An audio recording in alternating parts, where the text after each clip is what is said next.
Hi, and welcome to this short video abstract summarizing our recent study published in Brain Communication.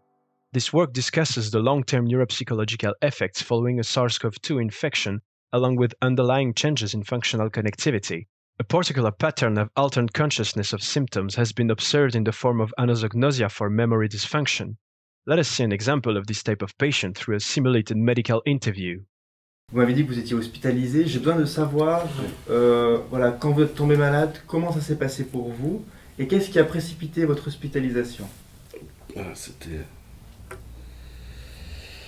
Oui, j'ai eu quelques jours d'hospitalisation. C'était une expérience assez intéressante pour moi. Ouais. Ce qui était... Comment ça s'est passé? Vous voulez savoir exactement? In the acute phase, the patient remembers the hospitalization as an interesting experience. It appears he struggles to remember how it happened and seems to lack attention. Let's see about his hospitalization. Elle est arrivée dans le salon et elle m'a dit il faut partir, il faut aller à l'hôpital. Et pourquoi? Elle disait que j'étais bleu. The patient stated that he was severely coughing, clearly lacking oxygen, and that his wife almost had to force him to the hospital. Donc on est 6 à 9 mois après votre infection. Comment vous vous sentez? Très bien, très bien. Très bien. J'ai repris mon travail, je vous dis. Ok, oui. J'ai repris mes activités professionnelles. Et puis vous remarquez pas de différence entre avant l'infection et aujourd'hui? Vous êtes le même? Moi, ça va, vraiment. Je suis...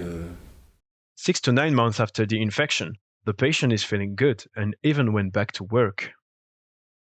La mémoire, la concentration. Est-ce que vous, à ce niveau-là, vous remarquez des différences entre avant l'infection et après l'infection? Et aujourd'hui, en fait? À quel niveau?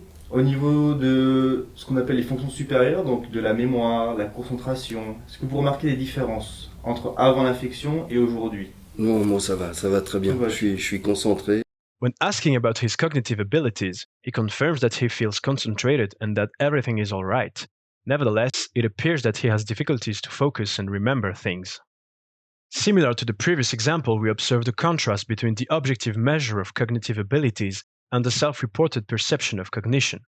3 types of behavior could be noticed: the anosognosic patients with few complaints but poor cognitive performances, coherent behavior when patients either had poor performances but were aware of their reduced abilities, or had good performances with low to no complaints.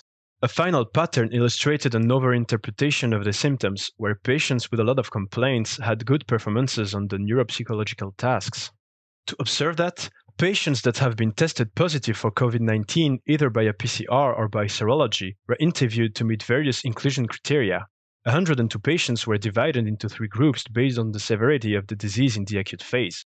Then patients were invited at the University Hospital of Geneva for a battery of tests, including self-reported questionnaires, olfaction tests, neurological and neuropsychological evaluation. Patients were then considered as anosognosic or nosognosic. Finally, a subset of 49 patients agreed to undergo MRI scans.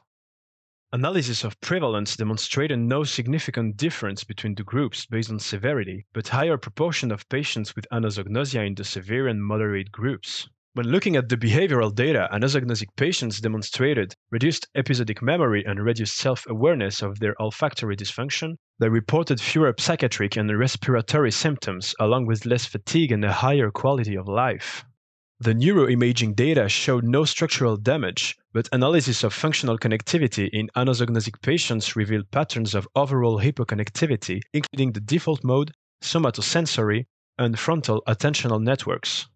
To conclude, anosognosia appears as a marker of neuropsychological post-COVID syndrome, with significant patterns of hypoconnectivity pointing to a potential neurological impact of the infection.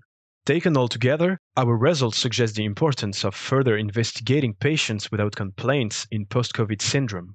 Thank you for watching, and if you wish for more information, please have a look at the full report on the Brain Communication journal.